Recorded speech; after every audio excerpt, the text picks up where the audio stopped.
Hey everyone, welcome to Viva Las Vegas week. I am ready to get going. Vegas. God, I love Vegas. I actually hate Vegas. It stinks. You can't play DFS, and there's too many hookers. But I do like the racetrack. It's a cool racetrack. So we're here to preview Vegas, talk about Atlanta, and just talk some NASCAR. As always, Mark, how you doing, buddy? I'm doing good. Just talking to you pre-show. Neither one of us feeling that great, but other than that, can't complain. Like my throat, it's killing I'm me. gonna make fun of you every time you can't get something out of your mouth. It's Every like, it's like, uh, it's killing me. If I had bottled water in my fridge, Hey, if you were in Vegas, you wouldn't have to worry about it because it's so dry out there. It'd dry you right up. all right. So let's talk Atlanta Motor Speedway. Let's review Atlanta. Pull up my handy dandy cash lineup from last week. If I can find F you, Jimmy Johnson. F you, Jimmy Johnson. it. I Oh, can't complain because we're 2 weeks in, and both weeks I've had a guy that I've had in more than 50% of my lineups has either wrecked or spun his tires, and I've yet to lose money, so I can't really complain. all right. Where's that? There it is. I was trying to find a double up contest. All right. So yeah, Mark, go get Stevie Water. What the hell? I guess I could open up chat so I could see that. So I'm sitting here. So reviewing my cash lineup before we talk about the race and strategy and all that stuff. Last week I went with Ryan Blaney, who was starting 26. He was a pretty clear-cut option for cash. He was definitely one of the chalkier cash plays at 70% in the $50 double up. I played Ty Dillon. He was 39%. Ty just didn't perform. All those guys in the back just didn't perform. So it was an interesting week for the punts, and we'll talk about that more in a few minutes. Kevin Harvick definitely performed. He was 82% owned. He went up and put up 132 fantasy points. If you didn't have Harvick, you definitely didn't make money, and you didn't read my article. That's for sure. Jimmy Johnson, he was 37.5%, which I thought when I opened up and I looked at double ups, and I was really excited about Jimmy Johnson being under 50%. It's one of his best tracks, Atlanta. Had issues. I sent you a text. I watched back and was listening to some stuff and reading some articles. And Johnson was really unhappy with his car before he wrecked. So it's definitely something we're going to pay attention to during practice on Vegas week. David Reagan, he started 29th, finished 23rd, did exactly what we needed him to do. Would have liked to seen him get into the top 20. He was one of the ones that he passed like 95 cars under green flag, which was really crazy because he only ended up finishing 23rd. So, and then the last one, Martin Truex Jr., he was a lock for cash. He was really lower. He was a lot lower owned in tournaments than I expected. Anywhere between like 60 and 70%. And then you get into high dollar stuff, and he was a little bit higher than that. But the reason being, I guess people were just a little afraid to go all in on Truex, which didn't make a lot of sense to me. Let's talk really quick about just Atlanta's strategy in general. Like we talked about, if the rain was the biggest concern. We were at the track. It was raining in the morning, and we were really worried about it getting all the way in. We were at lap 120 to go, and it started to drizzle. We were like, oh, we're not going to get it all in. And it was a tough week to make decisions based on the rain. I rolled out personally, and you and I talked about this at the track. I rolled out a strategy that the race was going to get fully in. So at the end of the second stage, I was getting crushed. I ended up losing anyway, but I was getting crushed at the end of the second stage. For as much Jimmy Johnson as I had this past weekend, I should have lost everything I put in, but I didn't. But the strategy for me was still the same. Like I went 1 to 2 dominators. I was really high on Kyle Busch, where we have to remember, especially at Atlanta, Auto Club's coming up. It's another track that has high tire wear. We have to remember one thing when we're thinking about practice. When we think of these tracks that have a ton of tire wear, we have to remember that they are trying to make these cars comfortable in practice. And if they're extremely fast, it doesn't always mean they're going to be extremely fast in the race. Kyle Busch was one of the fastest guys in practice. and all you heard on the radio was how much he hated his car during the race. So Kevin Harvick, as we saw, just absolutely dominated the race. That you could tell in practice they weren't going for speed, they were going for consistency. And he talked about it a lot, how you can't burn up your tires early and run. So yeah, I watched his whole practice and watched his lap times. And if you watched anybody else, their first lap, like when you look at practice data, final practice, their single lap runs were anywhere between like 181 and 184 on fresh tires. And then you look 8-9 laps in and they were down to like 168. Or if you look at Harvick, and I watched every lap he ran, he started at 177. By the time he had 17 laps on his tires, he was only down to 169. So whatever that guy does, he does not tear up his car or his tires.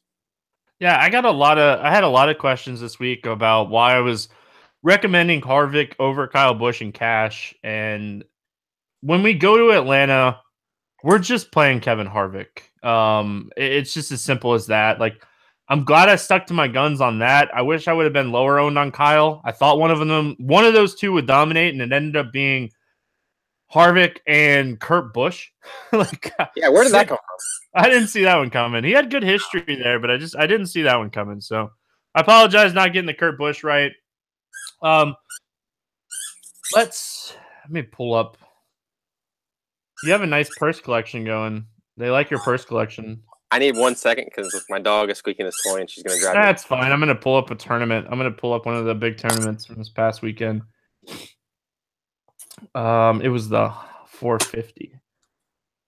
All right, so sorry about that. My wife is not home. That's why. And for everybody that keeps asking about the purse collection, this is my wife's. It's my spare bedroom in my house, which is turned into my wife's closet.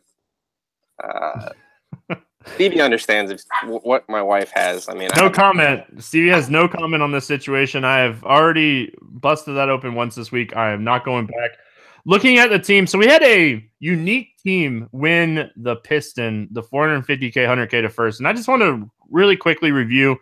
Last year, you guys said I didn't review lineups enough, and I really wanted to make it a point this year to review more lineups on the show. So looking at the Piston, looking at the team that won, it was a unique team, which is crazy in NASCAR. To win a tournament with a unique team is awesome. So he went with Kurt Busch. He started 7th, finished 8th. He got that lucky dog in that last caution. He was 11th. He was 1 lap down. He was probably going to stay fine. But if he didn't get the lucky dog, then, there's a potential of him finishing 15th, and it changes the scoring by 6 to 8 points, and then you didn't even matter that he led 52 laps. So he got Kurt. Kurt led 52 laps, had 19 fastest laps. He lost the position, so he lost the place differential. But that's how close NASCAR can be. Like, if he doesn't get that lucky dog and he finishes 15th instead of 8th, we're looking at like a 10-point, 12-point swing, and a 12-point swing on 57. He's not in the winning lineup. So that's what's crazy about nailing these guys starting up front. And then Austin Dillon started 15th, finished 14th. Dillon drove through the field. The start of that race, him and Martin Truex Jr. Martin Truex Jr. on sticker tires. If you were curious how much of a difference sticker tires made instead of qualifying tires, go on YouTube and watch the first laps. No, just type in Radioactive Atlanta. It's a Fox Sports thing, and they do it for every track, and it's really cool to watch. But everybody's like, oh, it's not right that he got to start on sticker tires as he was just driving right by them. So Dillon moved up as well. Kevin Harvick, we don't even need to get into that. He had the car to beat. It was just a phenomenal car. Brad Keselowski was on the winning team, and I wrote Keselowski up last week as a tournament play, as the low-owned potential dominator, and that's exactly what happened. He was 17% in the big tournament, and he led 38 laps, but he had 27 fastest laps. That's huge. That's almost 15 points. And getting 68 from him, pairing him with Martin Truex and Harvick, was the difference maker in tournaments. I wish I would have had more Kurt, but Kurt potentially wouldn't have been that guy. But Keselowski was that guy. He was the guy that put up the fastest laps, had the laps led, finished second, had a chance to win the race. And then he had Cole Witt. We talked about Cole Witt on the show Saturday as a punt play. None of those guys in the back really did anything, and Cole Witt gained 4 spots and did enough. Like, it was just all about salary relief, and looking at this tournament lineup, the only thing that I don't think I would have ended up on is Kurt Busch. I had Dylan, I had Harvick, I had Keselowski, I had Truex, I had Witt. Kurt Busch is where I missed here. And track history is a huge thing at Atlanta, and I couldn't get, I wasn't comfortable with it, and that was one of the reasons that I probably lost money this week. Yeah, I mean, you and I, we talked about it during the race when we realized that you were going to have him if you wanted to win money. That between the two, went a lap down, and I was like, "Uh-oh, I got a shot." Well, yeah, my money was going. Stevie was winning tournaments, and then I was like, "Yeah." And you just watched it go down. But you and I talked about it. He's was the one guy that we probably built between 200 and 250 teams combined, and we didn't have a single team with him on it. Nope. Like you said, when you have a race where one guy goes out and dominates it like Harvick did, all it takes is missing that one guy, which was Kurt Busch, and you can't make money. Or I shouldn't say you can't make money. You can't win tournaments. Dude, get your dog some beer. All right, so the only one home, and I locked her out, but she's let's talk the good, the bad. Let's talk the takeaways. What was the bad for you with Atlanta? The fact that I talked about fading Kyle Busch all morning and didn't have the balls to do it, even though that was the right play to play him. I mean, I had him at 35%, which isn't bad, but I really did not. I really wanted to fade him, and I told you that. I was like, he just, for some reason, I did not think he had the car that way he's going to go out there and lead the first stage. And what do you know? What did he lead? 9 laps the whole race, I think. Did he lead that many? I think he did lead 9. I don't know. Earlier. Yeah, he led 9.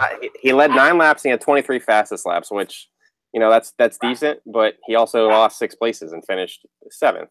So he scored 45 fantasy points, which didn't kill you. But I played him over guys like Brad Keselowski, and that was really the big difference. I mean, I had him over Keselowski, and I think Logano scored more points than him too, if I'm not mistaken. The bad for me is Jimmy Johnson. Yeah, I wasn't going to talk about that. I mean, I knew you were going to say that. Having him at 55% of my lineups, like I said, I was thankful to make money.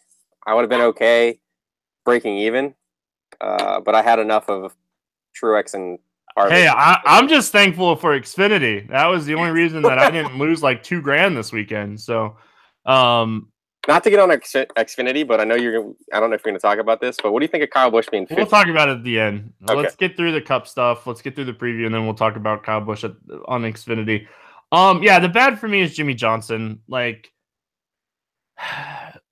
the thing is, I wouldn't change anything with it. So I don't even know if it's Jimmy Johnson. I don't even know if it's the bad. Like, I wouldn't change anything with him. I go, for me, the good. The good was Kevin Harvick, and that's too easy. So the good for me was a team taking a chance to try to win a race when they didn't have the speed, and that was Denny Hamlin and Chase Elliott. Denny Hamlin and Chase Elliott and Joey Logano realized that they were not going to beat Kevin Harvick straight up, and they played a pit strategy.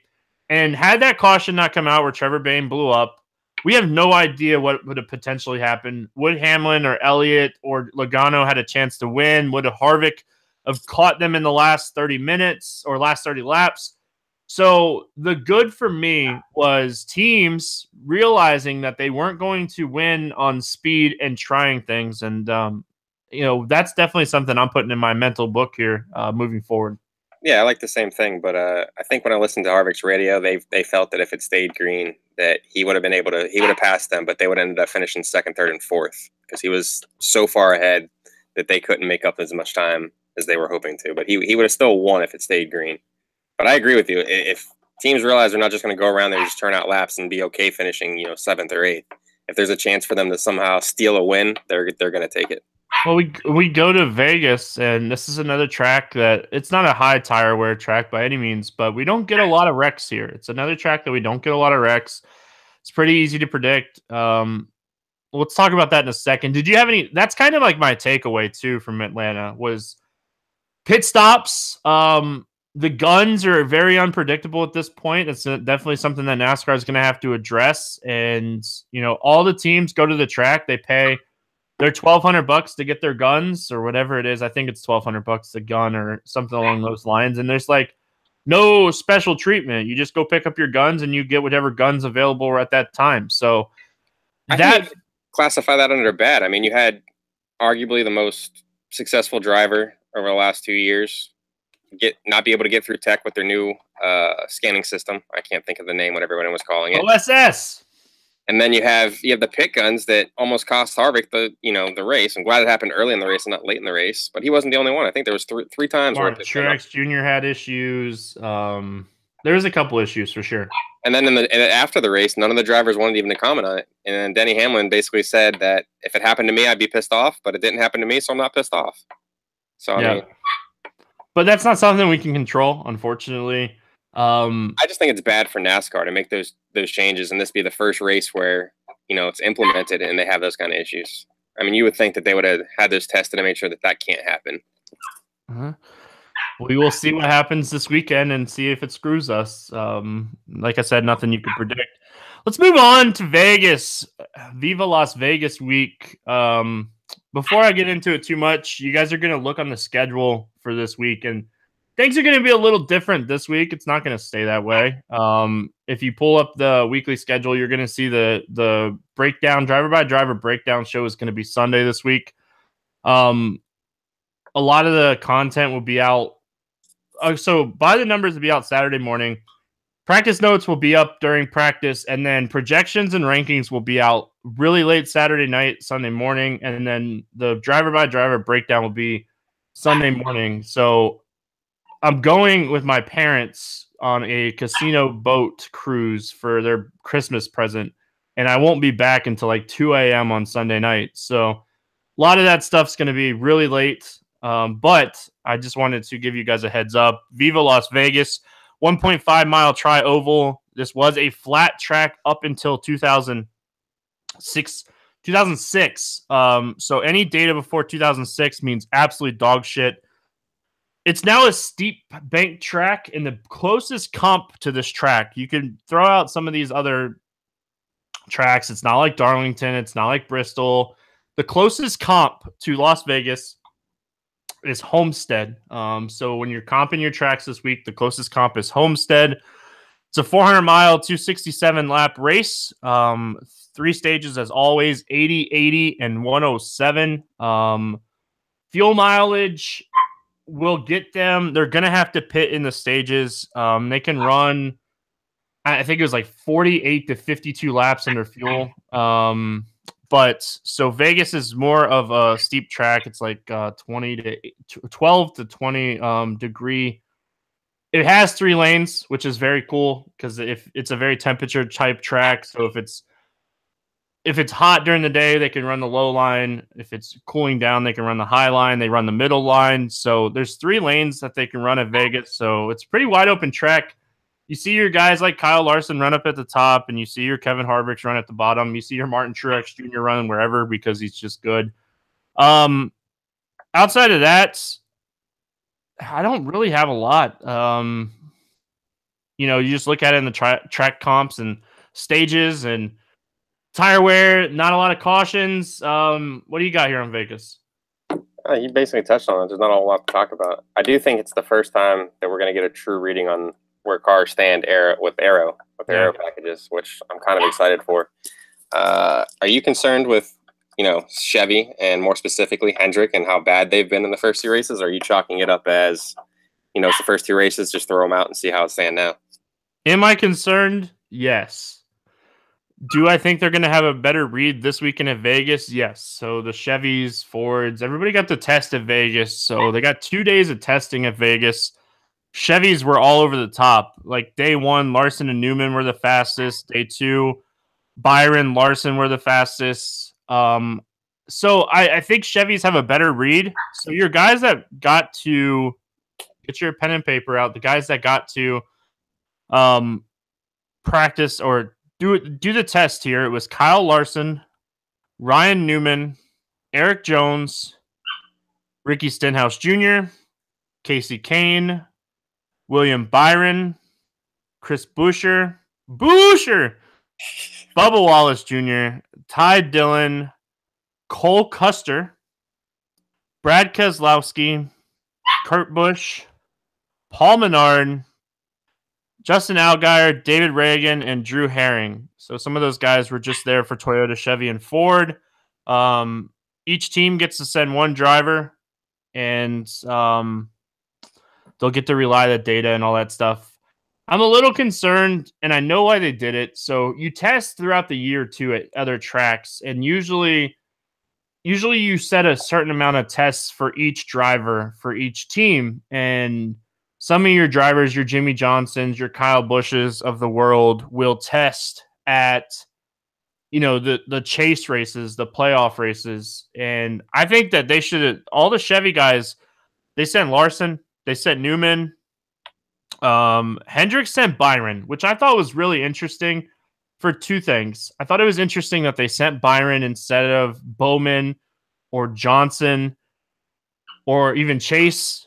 But on the flip side of that, Byron doesn't have a lot of experience in a cup car, so I thought it was really good that he got some track time. So am I looking at the speeds from this test data? No. I do think it helps the teams, and I think it helps the drivers that were there, and I think it helps the Chevy drivers that were there the most. So it'd be interesting to see how this all plays out.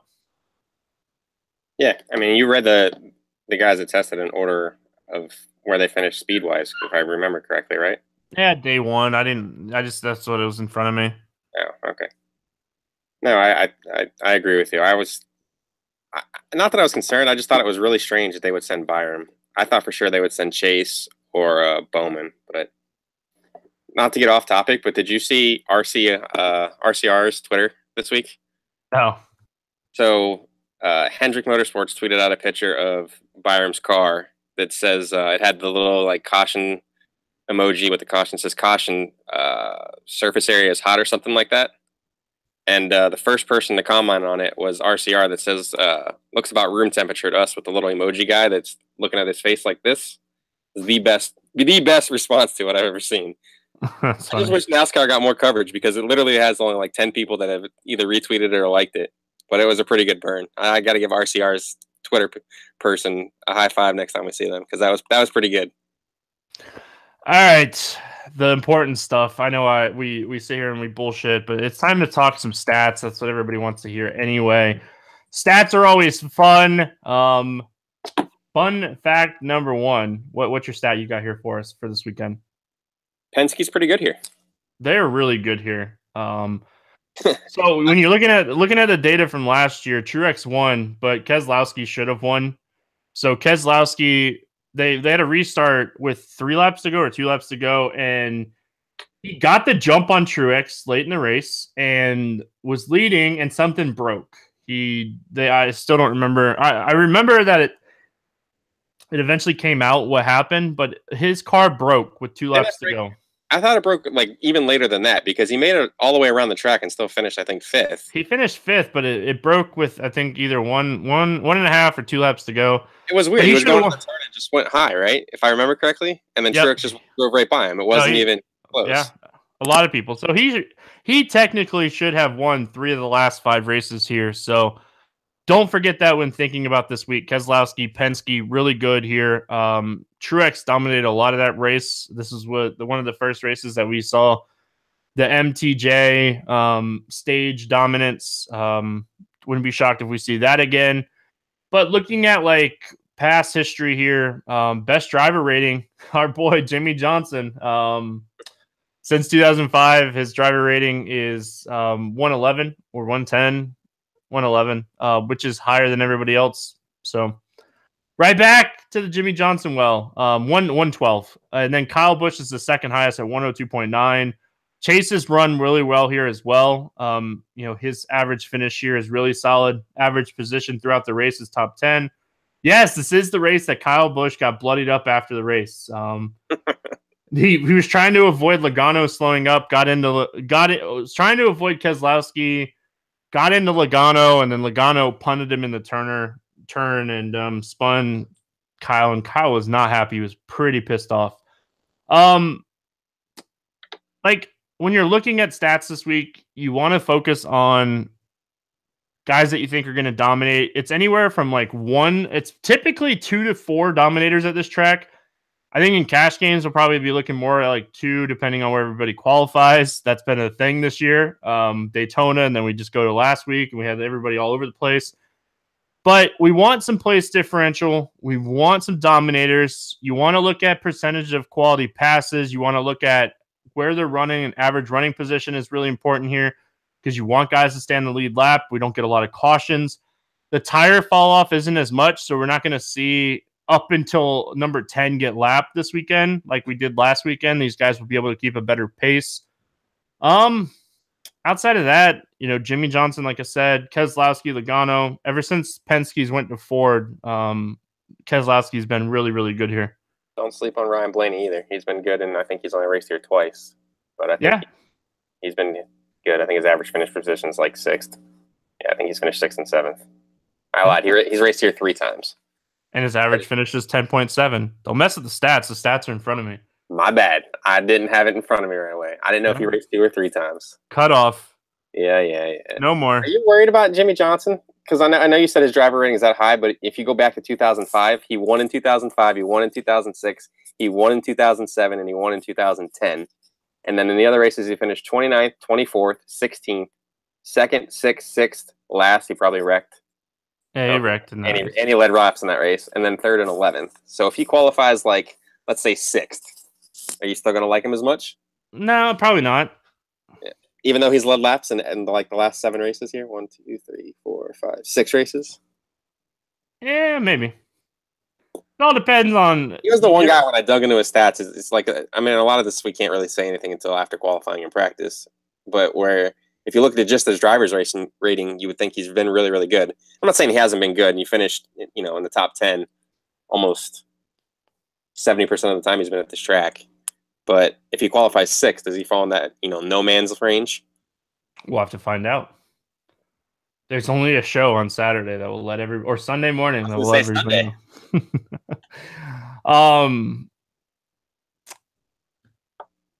I forgot what I was going to say. Oh, somebody asked in chat, how can you tell if it's qualifying or racing trim? You don't typically have to worry about that. So that's what I was pulling up. Usually, let me see. Usually depends on when practice and qualifying is. If they have a practice before qualifying, they usually try to trim it out in qualifying, get their qualifying runs in. Yeah, usually in Q trim. Hold on. Come on. There it is. So qualifying is Friday night for a Sunday midday race, which is always fun. So the first practice is Friday at 11 or at 2 o'clock, and then they qualify at 7. So that first practice, they'll be in qualifying trim, and then they have a second and final practice on Saturday. So they'll get 2 more practices on Saturday this week. So not just one like Atlanta, they get 2. So we'll be able to really get an idea. The second practice, teams will be focusing in, and then on the final practice, we'll be able to really see who's going to be faster. And then the show is, next question was Sunday, 9 a.m. Sunday morning will be the show for that. Who's your favorite drivers this weekend? Just looking at past stats. Me? No. I guess you wouldn't be asking people in the chat. You'd be asking me. The other guy that's here. You can't go wrong with Truex. Until he stops being dominant on these intermediate tracks, I don't think you can pick anybody over him.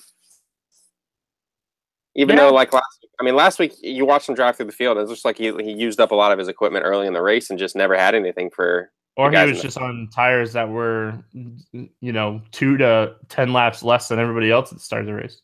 That helps too at Atlanta. So, but yeah, you can't until somebody proves they're better than Truex. I don't think you can pick against them right now, or until we realize that Chevy and Ford have kind of caught up on the aero tracks. Well, this is a track that I don't think the aero is going to matter as much for the Penske Fords because they're so good here. I think the aero definitely is going to matter. We're going to see a lot. I'm really sad to say that I have to find a new place to get pit road data. The place that I was getting pit road data before stopped doing it after last year because they said it was inconsistent. I still liked it. It was pretty damn consistent for me. But I'm going to have to find a new source for pit road data. I've been trying to do that all day, and I can't find anything, so it's pissing me off. But Keselowski, Logano, Truex, I think are the 3 favorites this weekend. I know it's weird saying Logano's a favorite, but he's really good here. The guy that gets the pole, dating back, usually leads pretty good amount of laps, and this is a track where first and second can lead laps. So we'll really have to pay attention to practice and all that stuff. Sunday morning, we'll go by driver. I'll have the article up. Let's talk really quick. Let's talk Xfinity because Kyle Busch is 15K in Xfinity. 15K, man. I love it. I'm on the same page as you. I know a lot of people were on Twitter bashing him for that, but I think it's great. You look what he does. When Xfinity came out, and I was like, they better have Kyle Busch expensive every time he's in an Xfinity car. It makes you have to think about building lineups without him, because even if he goes out there and he puts up 120 points, if you're punting with 3 drivers, you might not have enough points to win. There's a nice little narrative too for anybody that wants to know. So Kyle's running the truck race, the Xfinity race, and the Cup race. If he wins the truck race and Xfinity race, he is a favorite to win the truck or Cup race. Yeah, you said that the other day when we found out he was running all 3, that he becomes the lock of the century if he wins the first 2. So he ran this race. Okay, so here's a little comps for Xfinity guys that play the Xfinity. He ran this race in 2017. He started on the pole, led 48 laps, and finished 7th. I'm going to have to dig into that because the year before that, he started on the pole. He led 199 of 200 laps and won the race. If he goes out and leads 199 of 200 laps and wins the race, he had a perfect driver rating. Yeah, it doesn't matter. The one lap he didn't lead must have been pit stops or something because that's just dominance. So we'll have to really, for anybody that plays Xfinity, expect Kyle to be really good here, especially if he wins the truck race on Friday. Yeah. Second, first, 7th. That's pretty. Anything to add before we get out of here? Nothing else. Just Jimmy Johnson's not my friend. I mean, we're 0 for 2 with Jimmy Johnson. Third time's charm. So, hey, Johnson, qualified 28th again. Guess who's playing you? No problem, baby. No problem. That's going to do it. Like I said, weekly NASCAR package schedule is right there on the main page. Preview show, all that stuff for the times and stuff like that will be up there. I will see you guys on Sunday morning, and good luck in Xfinity on Saturday.